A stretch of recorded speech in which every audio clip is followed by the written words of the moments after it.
Salut, c'est Alice, et Essen se rapproche, là vraiment on est tout proche. Donc c'est le moment de faire la grande révélation finale du top 10 de mes attentes, waouh trop cool. Bon évidemment c'est un petit peu au pif parce que les jeux globalement j'y ai pas joué, il y a plein de trucs qui me font envie, il y a des trucs que j'ai pu louper, s'il faut je me plante sur ce que je projette des jeux, mais voilà c'est 10 jeux que j'attends vraiment, qui font partie de mes raisons d'aller au festival, même s'il y en a plein d'autres. Et voilà, donc j'ai déjà fait plein de vidéos, des vidéos un peu sur les 50 jeux les plus attendus, des vidéos sur un peu toutes mes attentes où j'en ai oublié, peut-être petit spoiler qu'il y en aura aujourd'hui qui n'ont pas été vus avant, des vidéos sur quelques jeux. Évidemment, je fais des vidéos tout le temps, toute l'année, sur tout un tas de trucs que je découvre, que je rejoue, que j'aime moins, des fois aussi ça arrive, même si globalement j'adore les jeux, donc je suis plutôt bon public. Sur les petits jeux, c'est un peu moins vrai. Si vous aimez ce que je fais, n'hésitez pas à me soutenir en mettant des likes, en propageant, en vous abonnant, en participant au Ko-fi pour me donner quelques euros. Le lien est en dessous, tout ça c'est très cool et vraiment n'hésitez pas à jeter un œil aux autres vidéos. Voilà. Et donc on va partir donc sur mon top 10 des attentes qui sera suivi par 3 jeux dont on m'a suggéré un petit peu de parler parmi d'autres. Voilà, il y en aura vraiment pas mal. Et on y va. Hop. Mon numéro 10 de ce top 10, ça va être Elderman. Donc Elderman, ça va être un jeu donc de gestion pur et dur, comme beaucoup de jeux que j'attends beaucoup, on l'avoue, petit spoiler encore, où on va jouer donc la Hanse et l'échange, des marchands dans la Hanse au XVIIe siècle, enfin à l'époque où il y en avait beaucoup, voilà, les guildes, tout ça, les marchands, les échanges de ressources, un thème relativement connu des jeux allemands. Et le principe c'est qu'on va avoir des actions, alors on est dans du gros jeu quand même, hein. On va avoir un certain nombre d'actions à chaque tour qui nous permettent de nous déplacer de ville en ville, puis, alors se déplacer en fait c'est pas vraiment une action, mais à chaque fois on va dépenser des actions dans la ville, puis dépenser des actions pour faire différentes opportunités, notamment placer de l'influence, récupérer des ressources, aller construire des bâtiments dans la ville principale, avec un système de roues de ressources sur lequel je reviendrai un petit peu. Voilà, j'essaie de trouver une photo globale du jeu, évidemment je ne trouve pas. Hop, donc on va se déplacer pour faire différents éléments. Donc celui-là j'avais oublié d'en parler dans ma dernière vidéo, mais ça fait partie des jeux que j'ai bien repérés. Donc globalement qu'est-ce qu'on va faire dans ce jeu? Hop, on a donc un endroit où est notre bateau. Et donc on va pouvoir se déplacer, ça comme je l'ai dit, et effectuer des choses, des actions. Il y a beaucoup un côté planification de quelles ressources on veut à quel endroit, à quel moment, parce qu'il y a différents niveaux de ressources qu'on va récupérer plus ou moins facilement, notamment dans ces villes, avec les villes qui échangent un certain type de ressources et qui en réclament certains pour remplir des gros contrats, plus d'autres ressources qui sont nécessaires pour construire. Et la manière dont va se jouer les ressources disponibles, ça va être grâce à cette roue. Donc on va avoir une roue comme ça qui va tourner à chaque manche et qu'on peut faire tourner plus vite, parce que quand on arrive à la faire tourner assez vite, on va gagner des cubes d'influence qui sont importants pour remporter des majorités donc sur le plateau en fin de partie.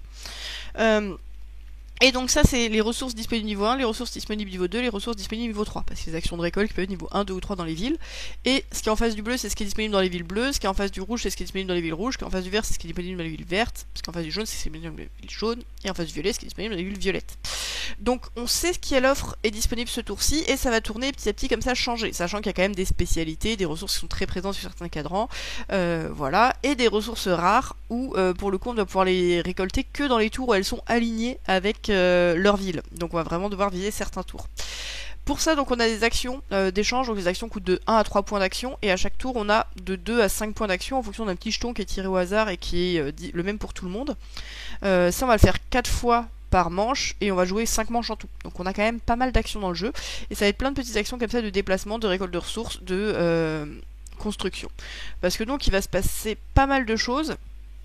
Sur ces actions, c'est pas que bêtement de la récolte et de la livraison, il y a aussi le fait d'aller construire différents bâtiments qui sont disponibles sur une aide de jeu, qui vont donner des productions qu'on va pouvoir augmenter chez nous. Il va y avoir de l'amélioration de ressources, de la vente de ressources, le fait, là on voit pas le plateau avec la ville, mais il y a une ville sur laquelle on peut construire des bâtiments, sur lesquels il va y avoir une question d'être majoritaire dans telle ou telle partie de la ville, et plein d'autres éléments comme ça.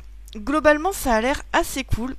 J'ai pas noté l'éditeur et l'auteur. L'éditeur c'est Rock'n'Game et le designer c'est Johannes Rogol. Voilà, donc c'est son premier jeu et l'éditeur c'est son premier jeu. Voilà, c'est pour ça que je les connaissais pas trop.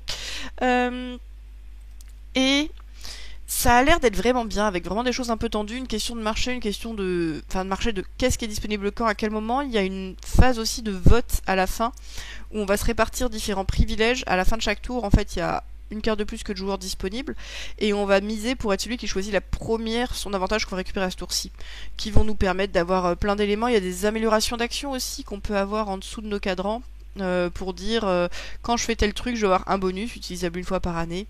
Bref, plein de choses. Il y a une version courte en 2 manches, voilà, avec des objectifs de points beaucoup plus précis. C'est du pick-up and delivery, mais c'est pas que du pick-up and delivery. Là on a des bâtiments.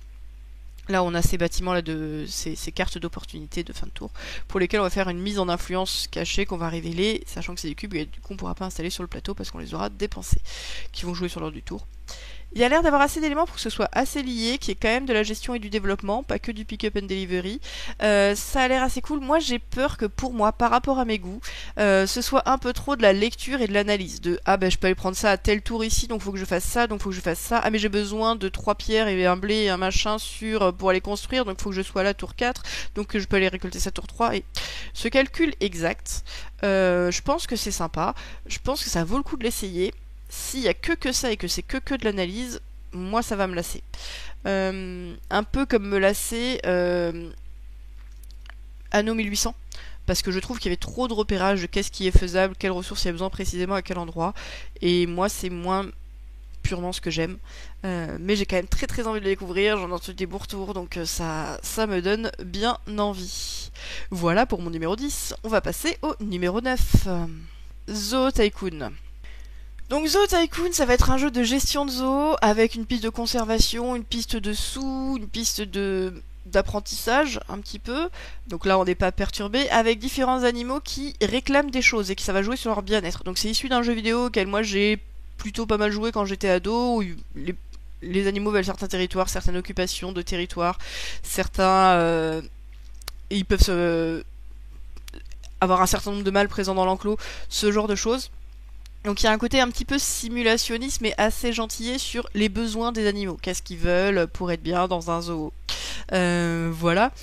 Et ça va nous rapporter des choses. Donc on va le faire en plusieurs fois. On a les phases d'achat et de vente d'animaux. Si on veut récupérer trop d'animaux trop vite, on va être un petit peu bloqué. Les animaux disponibles à chaque tour sont dans un certain lot. Et on va devoir construire un peu des tuiles par chez nous, avec de l'argent et des actions qu'on m'a l'air pas si courant que ça, comme ça, pour aller les abriter. Donc en fonction de quels sont les lots de tuiles qu'on a mis côte à côte, ça crée des enclos sur lesquels on va pouvoir abriter les choses, avoir des abris. Donc les animaux réclament un certain nombre d'abris, un certain nombre de compagnons. On peut les mettre dans un stockage temporaire tant qu'on n'a pas fait ce qu'il fallait. Et une fois qu'on les a mis dans l'enclos, on va gagner des points petit à petit de connaissance des animaux qui va nous permettre d'atteindre un certain niveau de bonheur, puisqu'à la fin le but c'est d'avoir le plus d'animaux heureux dans notre zoo. En gros, il y a plein d'autres choses. Il y a une grille comme ça. Hop, ici c'est un peu les différents critères que veut l'animal. Donc par exemple, celui-ci c'est la compétence dans les ongulés, enfin de soins des zèbres, et on commence là si on a le bon symbole ailleurs. La taille de l'enclos qu'il veut, le nombre d'abris, le nombre de copains qu'il veut avoir dans son enclos. Il y en a un, c'est le nombre de bonhommes qu'il peut y avoir par case. Bon, je sais plus ce que c'est. Et voilà, il peut y avoir 2 zèbres par enclos. Ça coûte de temps pour aller construire quelque chose. Il y a telle manière de cohabiter. J'ai fait une vidéo dessus un peu explicatrice des règles. Moi, ça me donne envie. J'ai un peu peur qu'il y ait beaucoup de critères à gérer pour au final des choix relativement limités à voir. En tout cas, j'ai très très envie d'y jouer. Très envie de l'essayer. Je peux être bon public sur ce genre de choses et ça me fait vraiment envie. On va passer à mon numéro 8, qui va être l'extension Dark Nova. Donc c'est pas forcément le truc le plus original, ça a été évidemment pas mal joué, c'est un de mes jeux préférés, donc forcément j'attends l'extension. L'extension en français sera en novembre, donc pour ceux qui ont le jeu en français et qui peuvent attendre, voilà. Moi j'ai des potes qui l'ont en français, des potes qui l'ont en anglais, moi j'ai pas le jeu en fait. Et j'ai très envie de l'essayer. Vraiment, il y a l'air d'avoir plein d'éléments assez cool, notamment le fait d'avoir des cartes un peu spécialisées, des cartes d'action un petit peu spécialisées, qui orientent peut-être beaucoup. J'attends de voir ce que ça donne. Je crois qu'on en a 2 à chaque partie. Des nouvelles cartes donc qui viennent se rajouter aux cartes. Donc plus de cartes dans un jeu de cartes, c'est toujours agréable, surtout quand on les connaît bien. En espérant que ça développe un peu des nouveaux axes, des nouveaux éléments, des nouveaux grands projets, des coraux qui vont se réactiver quand on joue un nouveau corail, un nouveau type d'enclos Là, les enclos d'aquarium un petit peu. Euh, et des effets de vagues qui font je sais plus quoi. Enfin, voilà. J'avais regardé, ça me tente bien. Il y a des éléments qui sont un peu corrigés, quelques éléments corrigés de l'ancienne boîte, des cartes qui étaient un peu trop fortes, ou notamment un meilleur équilibre des cartes marron là, de début de partie. Des universités qui vont être un peu plus hop, qui vont avoir d'autres types. Donc on peut avoir des universités spécialisées en un certain type de symbole. En fait, c'est quand on va prendre une université, ça va nous rajouter un symbole de ce type-là, qu'on peut aller choisir en dehors ou quelque chose comme ça. Ça permet d'avoir des variations. Et ben pour un jeu que j'adore, que je joue énormément, forcément j'ai envie. Il y a ces espèces de tuiles là d'aquarium. Voilà, et un peu comme des volières et autres, mais ça a l'air encore différent. Et voilà. J'ai très très envie de jouer à ça, et de toute façon n'importe quelle extension pour Ark Nova j'aurais pris. Voilà. Enfin j'aurais voulu y jouer. Hop, et on va passer à mon numéro 7 qui va être Arabella. Alors sur celui-ci, quelque part, j'ai pas forcément énormément de choses à dire, parce que je me suis relativement peu renseignée. En fait, c'est un 18xx en roll and write. Donc il va y avoir un pool de dés, et on va récupérer chacun un dé pour faire une action, ou un lot de dés de même valeur.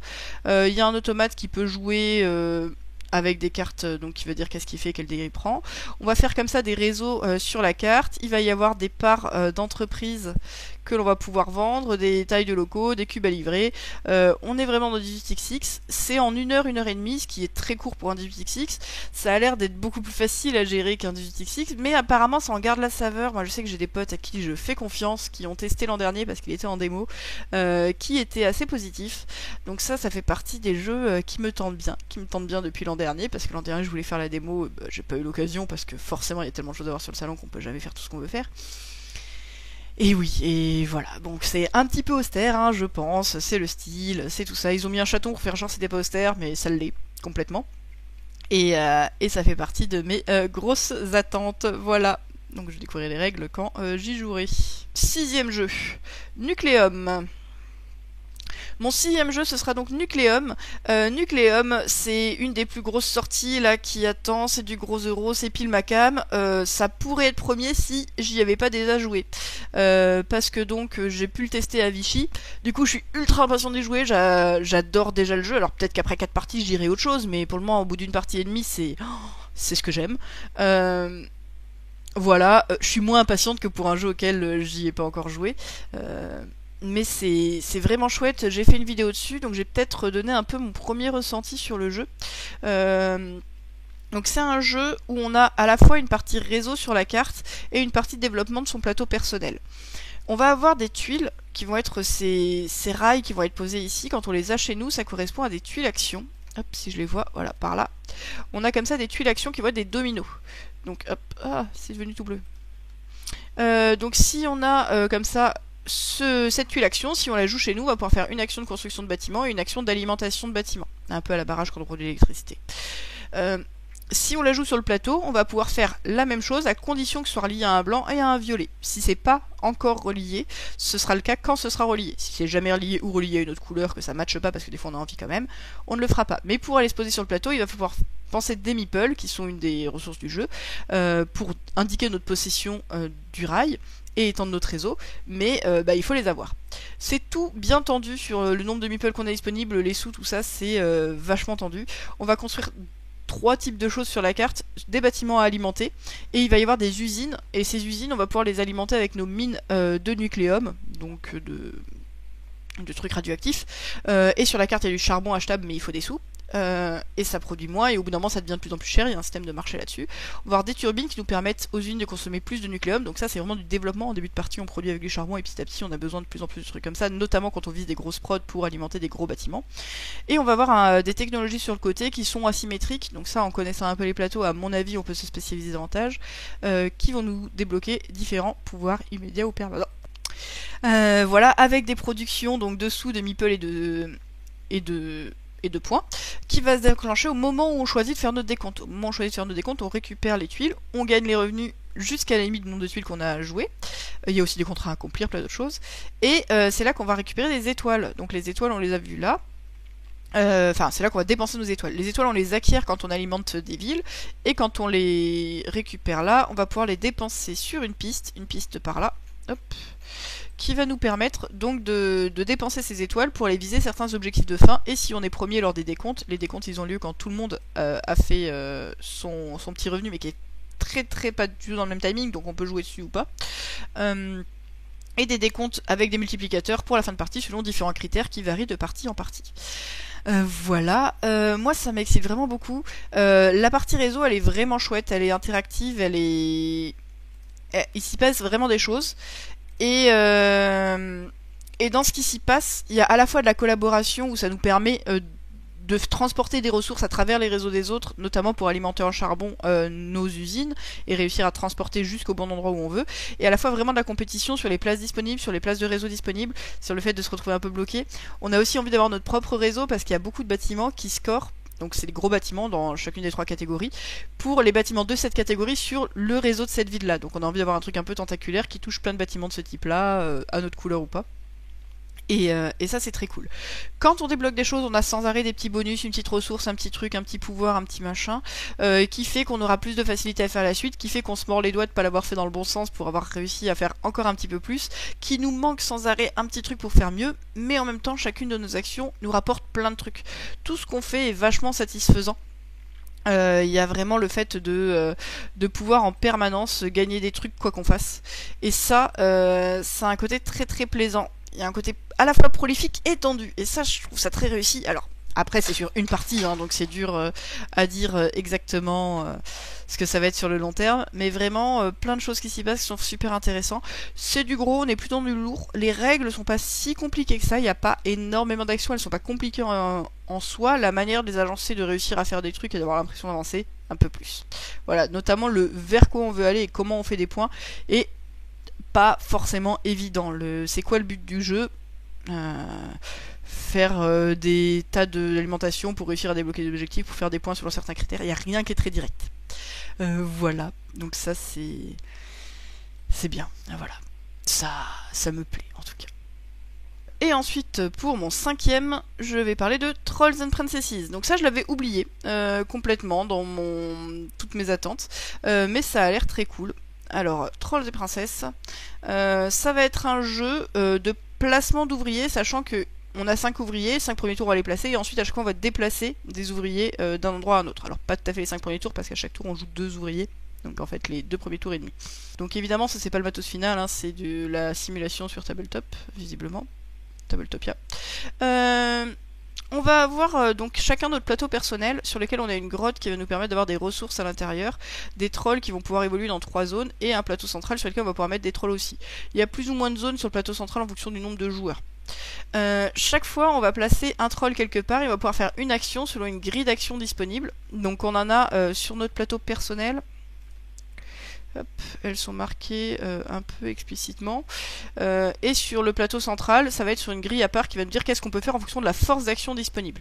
La force d'action disponible, c'est le nombre de bonhommes qu'on a à cet endroit-là. Donc si je mets 5 bonhommes au même endroit, je vais pouvoir faire une action de force 5. C'est assez fort. Mais sur le plateau central, il y a aussi des actions, notamment les actions de capturer des princesses ou des bébés, qui peuvent se faire en utilisant les pions des autres en tant que force d'action. Donc dans la force d'action, je compte à la fois mes bonhommes et ceux des autres qui sont sur place. Sachant qu'on peut installer aussi des espèces de piliers, j'ai oublié leur nom, des postes avancés je crois, qui vont me donner de la force permanente à un certain endroit sur le jeu. Il va y avoir un gros roi, c'était le gros pion qu'on voyait quelque part là comme ça, qui va bouger à chaque fois qu'on joue un tour. En fait avant notre tour, histoire qu'on ait le temps de réfléchir avant que ça nous arrive, on va tirer une carte qui va nous dire il y a une nouvelle ressource qui arrive quelque part, par exemple une princesse dans tel tour, et le roi va venir à tel endroit. Le roi il vous donne un point d'action si vous activez cet endroit. Donc c'est pas du tout obligé, mais ça vous permet comme ça d'avoir un côté opportuniste qui varie de tour en tour, sur lequel on peut pas franchement compter, mais qui peut inciter à faire les choses dans un sens plutôt qu'un autre. La partie développement a l'air vraiment cool sur la manière de récolter, sur la manière de recharger son plateau, la manière d'améliorer nos actions petit à petit en récupérant des bébés qu'on change par des changelins, ou en ayant des humains à certains endroits qui viennent nous aider à faire des actions, ou en ayant des postes avancés qu'on va débloquer, avec un système où les actions d'un certain lieu ont l'air de nous débloquer des améliorations sur un autre lieu. Tout a l'air bien entrecroisé et il y a l'air quand même d'avoir de l'interaction sur cette carte centrale sur quels sont les stocks de princesses et bonhommes disponibles et où est-ce qu'on met des bonhommes, sachant qu'on va pouvoir contribuer à la force des autres si jamais ils nous grillent un peu dessus pour aller faire les actions qui nous intéressaient, notamment de capture. Donc côté interaction, ça a l'air plutôt cool, à voir ce que ça donne en pratique. Côté développement perso sur son plateau, ça a l'air assez chouette. Et il y a ce côté de plus il y a de bonhommes au même endroit, plus ça va faire de choses, mais à chaque fois on doit les déplacer et c'est pas de la spécialisation permanente. Par contre, ça va être de ce que j'ai l'impression, de la spécialisation de transfert, où on va mettre des forces à un endroit et petit à petit elles vont se transférer vers un autre endroit, ou quand on veut faire une grosse action quelque part, faut un peu le préparer. Ça me rappelle par exemple un petit peu Vicomte, où on a comme ça notre transfert d'une action à un autre avec ce truc de tapis roulant là où on met un symbole. Et ça, moi, c'est quelque chose qui m'attire bien. Ces questions de transition, de timing, de qu'est-ce que je veux faire, de dire ah bah finalement j'ai une opportunité ailleurs, est-ce que je vais pas la chercher quitte à pas tout à fait être dans le timing et à la transition que je voulais, quitte à faire autre chose plus tard. Ça m'attire beaucoup. Ça a l'air très très chouette. Donc ça, j'attends d'y jouer. Franchement, ça fait partie de mes grosses attentes. Comme là, on est un peu dans la shortlist de ce que je veux le plus jouer. Voilà pour Trolls et Princesses. On va passer à mon numéro 4 avec Beer Pioneer. Alors, Beer Pioneer, qu'est-ce que c'est? C'est un jeu de Thomas Spitzer, qui a fait notamment Si je vaisselle, qui est une des premières vidéos que j'ai fait sur ma chaîne, et Aspelknecht en un peu plus connu. C'est du jeu allemand industriel globalement. Habituellement on fait du charbon, là on fait de la bière, donc c'est déjà beaucoup plus fun et coloré. C'est vraiment un jeu allemand avec du texte en allemand dessus, qui pour le moment est pas du tout traduit. Je sais pas s'il sera traduit un jour. Je sais que moi j'ai un partenaire avec qui c'est possible de jouer en allemand. Moi je parle pas allemand, mais j'ai quelques petites bases qui me permettent de repérer quand même, les textes ont l'air simples. Donc ça je comprends presque, quand c'est du kannst Aufstrage mit Pils export ou Lager Billige mit Pils export ou Lager Unverflen. Voilà, bon, on voit que mon allemand est absolument parfait, mais il y a quand même des symboles, il y a quelques verbes à connaître, je pense que c'est un peu les mêmes en permanence. Donc je pense que c'est possible, il y a l'air d'avoir de la production industrielle, il y a l'air d'avoir des choses. J'ai pas du tout lu les règles, il y a une toute petite preview qui est disponible en anglais sur une double page de règles, mais ça dit qu'en gros on va produire de la bière avec ce qui est disponible. Ça parle des premières fois où ça fait de la bière, c'est plutôt assez ancien dans la thématique, de ce que j'ai cru comprendre. De toute façon ça s'appelle Pionnier, donc a priori oui.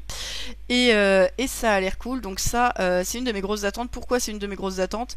Parce que j'ai l'impression que c'est un jeu aussi, si je le trouve pas à SN, j'y jouerai pas, je pense. Donc ça me donne, c'est l'occasion vraiment de découvrir ça. Je sais pas à quel point ça va être vraiment super bien ou juste correct, je pense pas que ce soit nul. Voilà, vu l'auteur, enfin c'est chez Spielfable, moi j'aime bien ce qu'ils font, c'est quand même assez froid en général. C'est possible que ce soit un petit peu plat au final, c'est possible que ce soit vraiment bien. Dans tous les cas, j'ai très envie de l'essayer, et c'est aussi pour des jeux comme ça que je vais à SN et que j'ai très très envie de jouer et que ça va être chouette. Je pense que ce sera disponible en import de toute façon plus tard, et voilà, le matos fait envie, il y a plein de cases d'action, de choses, je ne sais pas, ça a l'air bien. Voilà, c'est un avis extrêmement renseigné donc pour Beer Pioneer. Et on passe à mon numéro 3, oh là là, ça passe au podium de ce que j'attends le plus alors que c'est si bien trié. Avec Djinn. Djinn, ça va être un jeu où on va donc capturer des djinns pour les mettre dans des bouteilles. Donc ça j'en ai parlé, j'ai fait une vidéo un peu d'explication des règles, donc d'après lecture de la règle, j'y ai pas du tout joué, ok mon internet marche plus. Et le principe d'action a l'air plutôt cool, c'est un peu le même que dans un Unaki, que j'ai pas trop regardé, et qui me tente aussi, où on va déplacer à chaque fois un bonhomme et faire l'action de là où on arrive, avec l'interaction à double tranchant sur la carte, ou si quelqu'un d'autre est sur la case, on peut soit jouer à saute-mouton pour aller plus loin, soit on s'arrête sur la case mais on lui paye quelque chose. Donc des fois ça peut être positif, des fois négatif. Les actions sont assez simples, c'est du All Game Pegasus Game, c'est je ne sais plus quel auteur, mais c'est probablement quelqu'un de très bien, Benjamin Schfer, qui a fait Adara, j'adore Adara, voilà, et donc on va comme ça enchaîner les différentes petites actions pour aller récupérer des bouteilles de couleurs, des bouchons, des mages qui vont nous aider, de l'équipement, diverses choses, et finir par mettre donc nos djinns en bouteille.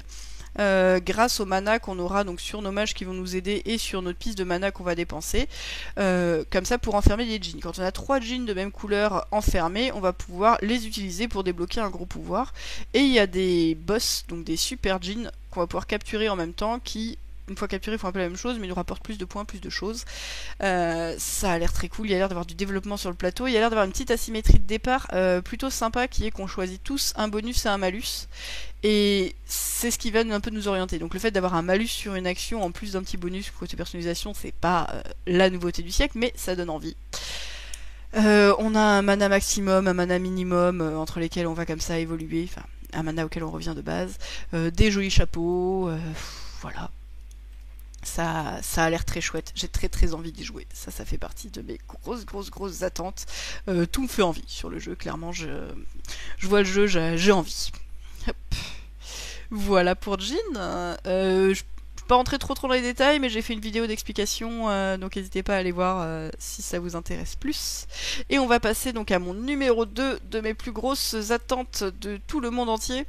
Hop, qui va être Jérusalem. Jérusalem, donc ça a l'air vraiment très cool.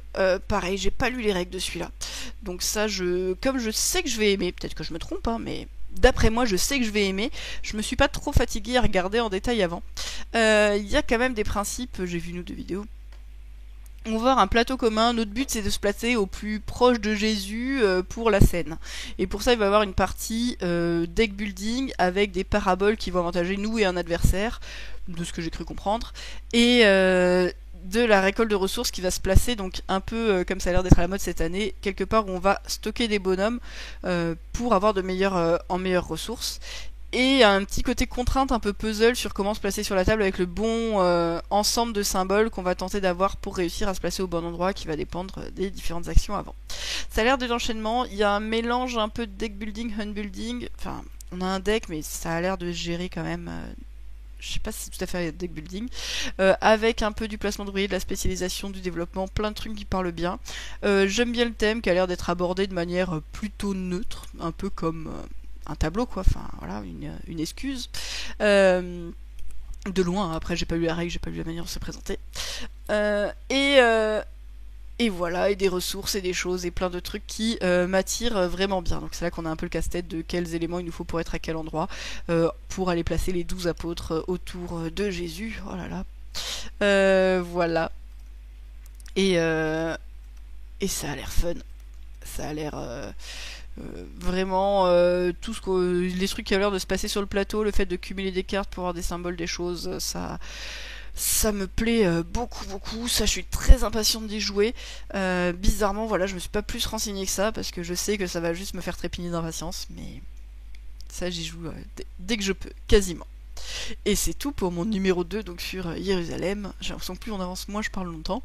Et on va passer donc à mon numéro 1 des attentes, qui va être Wrath of Wistar. Donc Wrath of Wistar, là je suis bon public. J'avoue, je vois la boîte, je suis déjà quasiment conquise. C'est donc Simone Luciani et Danilo Sabbia, donc deux auteurs que j'adore, qui font ça chez Cranio, qui fait quand même des trucs que j'aime bien, à base de développement et des petites souris mignons avec un truc coloré, ce qui me plaît bien. Voilà, donc il y a vraiment du développement de base. Je suis pas sûre que ce soit du très gros. Je pense pas que ce soit du très léger non plus. Il y a une roue d'action qui donc permet de prendre une action majeure et des actions mineures là où on se place. Alors c'est pas forcément mineur et majeur en termes d'importance, mais voilà. Pour ça on va se placer quelque part et après la situation va changer. Et dans ces actions on va y affecter des petites souris à nous, des ouvriers, qui vont être affectés à deux cadrans, enfin deux tranches là, pour aller améliorer ces actions là. Donc par exemple récolter du bois, ça va faire permettre de récolter plus de bois en fonction du nombre de bonhommes qu'on a là. Donc on va affecter quelque part et qui va améliorer certains types d'actions. Le but ça va être de créer des inventions. Donc on est rat échappé d'un laboratoire et maintenant on découvre la campagne et on va y faire plein d'inventions scientifiques. Voilà, bon. Et pour ça, donc les inventions vont nous libérer des badges qui vont nous permettre d'accomplir des missions, donc qui sont au début cachées sur la maison parce qu'on va avoir un explorateur qui va permettre d'explorer. Dès qu'on débloque des choses, des missions, des souris, des petites choses, on gagne plein de bonus un peu en permanence qui ont l'air de plus ou moins comboter entre eux. Quand on fait une action, il y a toujours 2 ou 3 aspects à cette action. Donc l'aspect action mineure et action majeure, dans quelle force, dans quel endroit. On peut dépenser les choses pour déplacer nos workers un peu à n'importe quel moment. Il y a des objectifs un peu globaux à attendre avec de la compétition et peut-être une course dessus, voilà. Bref, des éléments qui ont l'air assez mignons, qui ont l'air d'être assez pour moi. Le fait qu'on peut aller chercher des souris qui vont nous donner des avantages permanents à condition d'avoir des salles vides, mais les salles vides ça sert aussi à développer des lits qui vont nous débloquer les workers pour avoir plus de force d'ouvriers. Ça a l'air d'être vraiment dans mon type de jeu, hein. Voilà. En plus léger quand même, je pense. Il y a un côté un peu découverte, là notamment les missions sont face cachée, on va aller un peu explorer et peut-être ça va tomber sur des choses qu'on peut pas du tout faire, peut-être un peu mieux. Voilà. Donc à voir ce que ça donne. Et j'aime beaucoup le look du jeu. Les illustrations, tout ça, moi ça me parle. Voilà, c'est tout mignonné. J'aime aussi les trucs industriels Kratos, mais là c'est pas ça. Voilà, donc des actions principales et des actions secondaires sur cette roue où on va avoir notre ouvrier qui va faire quelque chose. On a 3 ouvriers à placer à chaque tour, donc il y a aussi le côté blocage, le côté urgence sur cette roue qui permet d'avoir, je pense, un peu d'interaction en plus des missions, d'être le premier à atteindre certains trucs. Voilà. Ça a l'air très très chouette. Ça fait partie des jeux où j'ai envie de jouer quasiment tout de suite dès que je peux. Ça c'est tout ce qu'on peut débloquer quand on fait des missions avec à chaque fois des pouvoirs différents, permanents, pas permanents. Voilà, des inventions qui vont donner des pouvoirs, qui vont donner des symboles, qui vont nous donner des dents de force mineurs majeurs, des ressources. Des petits camps de base à aller poser sur l'exploration pour dire que même si, parce que pour remplir une mission il faut être sur place, mais on peut poser un pion pour se dire ah bah j'irai plus, je continue à avancer mais plus tard je pourrais quand même faire la mission sur place si c'est un truc un peu plus longue haleine. Donc les missions c'est avoir des symboles, avoir des choses, voilà. Bah ça a l'air super bien. Donc ça c'était le top de mes attentes. Du coup on a à peu près fait le tour sur mes plus grandes attentes à moi. Voilà, de ce qui me tente le plus de l'extérieur. Il y en a plein d'autres qui me tentent. Là, je vois par exemple l'évacuation et le château blanc, ça me tente aussi. Mais on va pas reparler de tout. J'ai déjà parlé de quasiment tout hier. Là, je vais juste vous parler de 3 jeux de plus, qui sont 3 jeux dont on m'a un peu suggéré de parler, comme je le proposais donc hier, qui vont être en fait des jeux en démo. Et c'est vrai que j'ai très peu parlé des jeux en démo, mais à Essen, il y a aussi beaucoup de jeux qui vont être uniquement en démo. Donc des jeux pas encore disponibles mais qui ont l'air très cool. Par exemple Unconscious Mind qui a l'air vraiment chouette. Ça j'attends d'y jouer mais c'est pour l'an prochain. D'autres jeux qui ont l'air très bien, vraiment. Voilà, donc plein de jeux qui ont l'air bien chouettes. Et je vais parler de 3 de ceux-là. Donc le premier ça va être Ezra et Nehemia. Donc ça va être un jeu chez Garfield Games, donc la collection Architecte, Vicomte, etc. Où on va aller reconstruire Jérusalem et enseigner la Torah. Là, la manière de le présenter me plaît un peu moins, ça a l'air d'être un peu plus prêché que dans Jérusalem. Mais ça n'a pas non plus l'air d'empêcher de jouer au jeu. Le principe, c'est qu'on va avoir, donc moi les principes qui m'intéressent beaucoup, c'est ces principes donc de construction d'action avec de la force un peu variable. On va avoir 3 cartes devant chez nous qu'on va poser et après qu'on va remplacer les unes, on va superposer par-dessus, qui ont des bannières, donc des bannières de différentes couleurs. Et à chaque tour, on va choisir une couleur de bannière qu'on active, je crois. Et la force de l'action, ça va être le nombre de bannières. Un peu à la Vicomte, mais là où on va remplacer, c'est pas un tapis roulant, c'est on remplace. Et donc avec ce principe, donc comme je disais que j'aime beaucoup, de transition d'une action vers une autre, pour aller faire différentes choses. Donc il y a 3 grands types d'actions, construire des murs, enseigner la Torah et faire autre chose. Il y a des petits meeples, il y a des petits bonus un peu dans tous les sens, il y a l'air d'avoir différents éléments. Je sais pas à quel point c'est vraiment du très très gros ou juste du gros moyen. Ça a quand même pas l'air d'être léger. Il y a un principe de quand on construit des murs, si on les construit sur la partie en commun avec notre voisin, on va tous les deux gagner un bonus. Déplacement à différents endroits, des cartes qui ont l'air d'avoir différents pouvoirs, différents bonus. Ça a l'air pas mal attrayant. Voilà, en très bref, et en plus, à chaque tour, il y a des cartes qu'on va sacrifier pour les mettre de manière permanente ici. Donc un certain nombre qui dépend un peu de la manche, un peu à la Newton. Un côté deck building, on va pouvoir écarter les cartes pour en avoir qui nous conviennent mieux. Des choses qui ont l'air bien. Voilà. Donc ça, ce sera en démo sur Essen. Je sais pas si j'aurai le temps de passer voir, mais en tout cas, je pense qu'au pire à sa sortie, j'y joue. Et ça a l'air bien chouette. Voilà pour Ezra et Nehemia. Ensuite, je voulais parler d'Inferno. Donc Inferno, j'en ai un petit peu parlé hier dans ma preview, il sera pas testable apparemment là du tout, de toute façon ça sort dans un an et quelques, je crois que j'en ai parlé dans ma preview, je sais plus. Et il n'y a pas le plateau, il me semblait que si. Hop. Voilà. Alors le thème est... Moi me plaît bien, c'est un thème, on reste dans les thèmes religieux, avec les enfers façon Dante. Donc il y a 7 cercles de l'enfer, donc on n'est pas tout à fait dans le jour et jeu, hein, mais voilà. Et les âmes vont être conduites à différentes parties de l'enfer. Le truc qui a l'air assez fun, c'est qu'il y a à la fois de l'optimisation, donc sur conduire ces âmes dans les bons cercles qui leur correspondent en allant gagner des bonus et des choses au passage quand on les déplace. Et à la fois une autre partie où on joue des citoyens dans Florence qui essayons d'aller récupérer des âmes pécheresses pour les envoyer aux enfers. Donc il y a ce côté un petit peu ambigu et voilà on va chercher à punir les pécheurs et de les envoyer aux enfers. Il y a l'air d'avoir de l'optimisation sur différentes pistes. Il y a l'air d'avoir un système de jeu assez cool, différentes optimisations.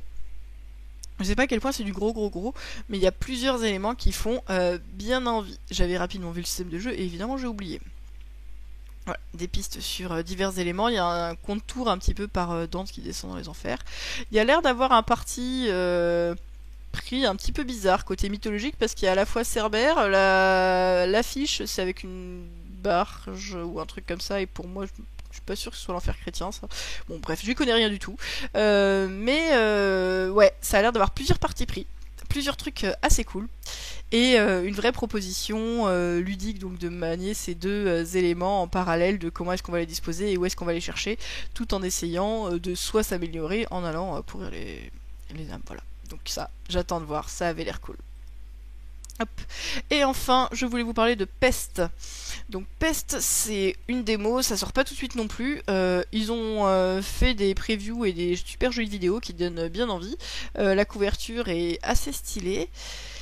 Et globalement, on va jouer, donc, on reste dans les thèmes dark là, des médecins de la peste au Moyen-Âge qui vont aller se balader sur la carte pour aller soigner des gens, pour petit à petit les réhabiliter, donc déjà les mettre en quarantaine, puis les réhabiliter, puis les faire travailler chez nous. Un petit peu le même thème que dans Messina, mais là il va y avoir un principe d'action sur une grille qui a l'air plutôt rigolo, à voir ce que ça donne côté calculatoire. On va placer un bonhomme quelque part et on va faire les deux actions en vis-à-vis, ok. Et quand on revient de tour, on doit placer un bonhomme autre part. Donc il y a un peu la question de comment est-ce qu'on planifie ces actions pour pas se bloquer pour plus tard pour aller faire des choses assez chouettes. Vraiment une côté puissance qu'augmente avec les bonhommes malades, donc si on en a trop, on va devoir les envoyer au cimetière parce qu'on peut plus les contenir. Mais quand on arrive à les débloquer, à les soigner, ça va permettre de les ensuite occuper les bâtiments pour aller augmenter nos productions, pour aller faire des choses. Le design des cartes, moi j'aime bien. Voilà, ça a l'air assez chouette. Et il y a plein d'éléments qui font envie. Peut-être un petit peu des courses sur la carte pour savoir qu'est-ce qui va se passer, qui va réussir à avoir ça ou ça en premier. Voilà, différents éléments. C'est très sombre. Et ça a l'air bien. Et ce sera testable a priori sur SN. Donc ça, je sais pas si je pourrais passer voir, tester, je sais pas, mais au moins passer voir. Et peut-être l'année prochaine. Voilà. C'est tout donc pour cette grosse vidéo sur mes attentes pour Essen qui commence là très bientôt, donc ça va être vraiment trop super cool. Je sais pas quoi dire de plus, c'est génial, ça arrive, je suis heureuse, juste heureuse que ce soit bientôt là. Si jamais vous aimez bien ce que je fais, toujours pareil, n'hésitez pas à mettre des likes, des trucs, des voilà. Si vous me croisez à Essen, n'hésitez pas à dire bonjour. Et puis plein d'autres vidéos bientôt, je sais pas quand, à Essen j'en ferai pas je pense, mais voilà, ça se rapproche, c'est bon, ça y est. C'était la dernière vidéo de préparation, je pense. Et on y est. Le monde est beau. Bon, à toutes, salut.